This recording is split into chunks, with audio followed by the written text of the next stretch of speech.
Hi friends, இது உங்கள் ஸ்நேகிதி. ஃப்ரிட்ஜில் வைக்காமலே ஒரு வாரம் வரைக்கும் ஒரு சட்னி கெடாமல் இருக்கும்னு சொன்னால் நம்புவீங்களா? ஆமாங்க, அப்படி ஒரு சூப்பரான சட்னியை பற்றி தான் இப்போ நம்ம பார்க்க போகிறோம்.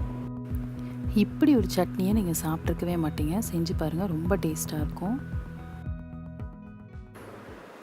இது வரைக்கும் உங்கள் ஸ்நேகிதி சேனலை சப்ஸ்கிரைப் பண்ணாதவங்க சப்ஸ்கிரைப் பட்டனை ப்ரெஸ் பண்ணி சப்ஸ்கிரைப் பண்ணிக்கோங்க. கூடவே இந்த பெல் ஐக்கானையும் கிளிக் பண்ணுங்கள். அப்போ தான் புது வீடியோஸ் அப்லோட் பண்ணும்போது உங்களுக்கு நோட்டிஃபிகேஷன்ஸ் கிடைக்கும். தேங்காய் அரைமூடி, உளுத்தம்பருப்பு 2 டேபிள் ஸ்பூன், காய்ந்த மிளகாய் 6, பூண்டு 6 பல், ஃப்ரெஷ்ஷான கருவேப்பிலை 1 கொத்து,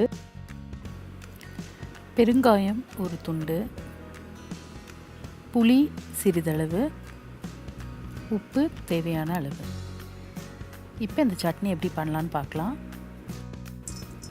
வாணலியில் எண்ணெய் ஊற்றி சூடு பண்ணியிருக்கேன். இப்போ அதில் பெருங்காயத்தை வறுத்துக்கலாம்.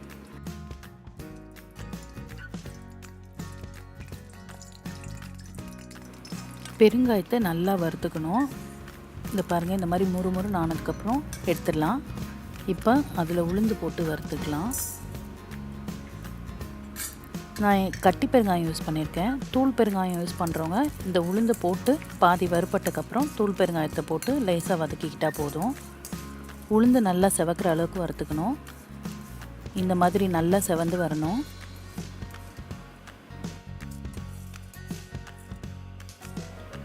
அடுத்ததாக மிளகா வத்தலை வறுத்துக்கலாம். மிளகா வத்தல் எல்லாமே நல்லா சிவப்பு நிறம் மாறி நல்லா வறுபடணும்.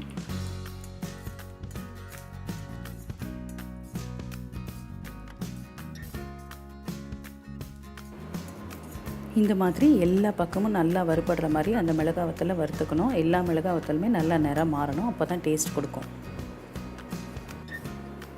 இப்போது வறுத்த பொருளெல்லாம் நல்லா ஆற வச்சுட்டு எல்லா பொருளையும் சேர்த்து போட்டு மிக்சியில் அரைச்சிருக்கேன். இந்த சட்னியை 2 விதமாக அரைக்கலாம். ஒன்று தண்ணி ஊற்றாமல் இப்போ நான் காமிச்சிருக்க மாதிரி ட்ரையாக அரைச்சிக்கலாம். அது 1 வாரம் ஆனாலும் கெட்டு போகாது. ட்ரையாக அரைக்கிற சட்னிக்கு நீங்கள் ஸ்டோர் பண்ணி யூஸ் பண்ணும்போது ஸ்பூன் போடும்போது ஈரமான ஸ்பூன் யூஸ் பண்ணாதீங்க. ஈரம் பட்டால் கெட்டு போயிடும். இன்னொன்று இந்த சட்னி எப்பயும் போல் தண்ணி ஊற்றி அரைக்கலாம். தண்ணி ஊற்றி அரைக்கும்போது நீங்கள் ஃப்ரிட்ஜில் வச்சு தான் யூஸ் பண்ணணும். ஏன்னா அது கெட்டு போயிடும். இந்த சட்னி வறுத்து அரைச்சிருக்கனால தாளிக்க வேண்டாம், அப்படியே யூஸ் பண்ணலாம். இது இட்லி தோசைக்கு நல்லெண்ணெய் ஊற்றி தொட்டு சாப்பிட்டு பாருங்கள், ரொம்ப டேஸ்ட்டாக இருக்கும். இன்னும் இந்த மாதிரி பல சுவாரஸ்யமான டிஃப்ரெண்ட்டான ரெசிபீஸ்க்கு உங்கள் ஸ்நேகிதி சேனலை சப்ஸ்கிரைப் பண்ணுங்கள்.